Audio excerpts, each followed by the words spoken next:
Hi. ഞാനിന്ന് പറയുന്ന കാര്യം അത് ചിലപ്പോൾ മിക്കവർക്കും അറിയാവുന്നതായിരിക്കാം. പക്ഷെ എനിക്കത് ഷെയർ ചെയ്യണമെന്ന് തോന്നി. AI ആർട്ടിഫിഷ്യൽ ഇൻ്റലിജൻസ് എന്നുള്ളത് നമ്മളെല്ലാവരും കേട്ടിട്ടുള്ള ഒരു കാര്യമാണ്.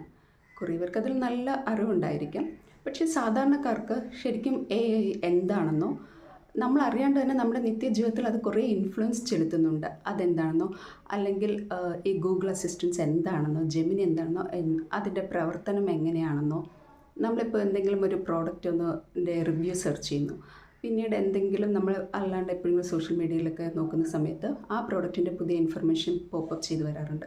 അതെങ്ങനെയാണെന്നോ ഒന്നും നമുക്ക് അറിവുണ്ടാകില്ല. അപ്പോൾ ഇതിന് പിന്നിലെല്ലാം ആർട്ടിഫിഷ്യൽ ഇൻ്റലിജൻസ് ഉണ്ട്. അപ്പോൾ എന്താണ് ആർട്ടിഫിഷ്യൽ ഇൻ്റലിജൻസ്? അതിൻ്റെ പ്രവർത്തനം എന്താണ്? അതൊരു ടെക്നോളജിയാണോ, പ്രോഗ്രാമാണോ, അത് രണ്ടും തമ്മിലുള്ള വ്യത്യാസം എന്താണ് എന്നുള്ള ബേസിക് ഇൻഫർമേഷൻ പ്രൊവൈഡ് ചെയ്യുന്ന ഒരു അവയർനെസ് പ്രോഗ്രാമിനെ കുറിച്ചാണ്.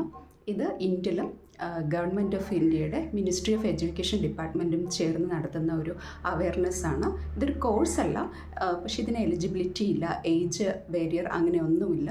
താല്പര്യമുള്ള ആർക്ക് വേണമെങ്കിലും ഇതിൽ രജിസ്റ്റർ ചെയ്ത് അത് മനസ്സിലാക്കാവുന്നതാണ്. വളരെ നല്ലൊരു പ്രോഗ്രാമാണ്. ഞാൻ ഇന്നലെയാണ് ശരിക്കും ഇത് അറിഞ്ഞത്. ഞാനപ്പോൾ അത് ചെയ്തു നോക്കി. അതിനവർ 4 hours ടൈം പറയുന്നുണ്ട്. ബട്ട് ആക്ച്വലി അത്രയും നമുക്ക് എടുക്കില്ല. ഒരു 1 hour 1.5 hourനുള്ളിൽ നമുക്കത് കംപ്ലീറ്റ് ചെയ്യാൻ പറ്റും. 2 സെക്ഷനായിട്ടാണ്, AI അവയർനെസ്സും AI അപ്രീഷിയേറ്റും എന്ന് പറഞ്ഞിട്ട്. അപ്പോൾ ഇത് കംപ്ലീറ്റ് ചെയ്യുമ്പോൾ നമുക്ക് അതിൻ്റെ ഒരു ബാഡ്ജും സർട്ടിഫിക്കറ്റും അവർ ഇഷ്യൂ ചെയ്യുന്നുണ്ട്. അത് നമുക്ക് നമ്മുടെ CV-യിലൊക്കെ അറ്റാച്ച് ചെയ്യാൻ പറ്റും. അതിനേക്കാൾ ഞാൻ ഏറ്റവും കൂടുതൽ ഇമ്പോർട്ടൻസ് കൊടുക്കുന്നത് നമുക്ക് നല്ലൊരു ഇൻഫർമേഷൻ കിട്ടും എന്നുള്ളതാണ് AI എപ്പോഴെങ്കിലും നമ്മുടെ ജോബിനെ റീപ്ലേസ് ചെയ്യുമോ, ഇനി ഫ്യൂച്ചറിൽ ഇതിൻ്റെ ഇമ്പാക്റ്റ് എന്തായിരിക്കും എന്നെല്ലാമുള്ള നല്ല അറിവുകൾ നമുക്കത് നേടാൻ കഴിയും. അപ്പോൾ താല്പര്യമുള്ളവർ ഗൂഗിളിൽ ജസ്റ്റ് സെർച്ച് ചെയ്താൽ മതി AI ഫോർ എവരി വൺ എന്നുള്ളത്. നമുക്ക് ഡയറക്റ്റ് തന്നെ ആ ലിങ്കിൽ കയറാനും രജിസ്റ്റർ ചെയ്യാനും കഴിയും.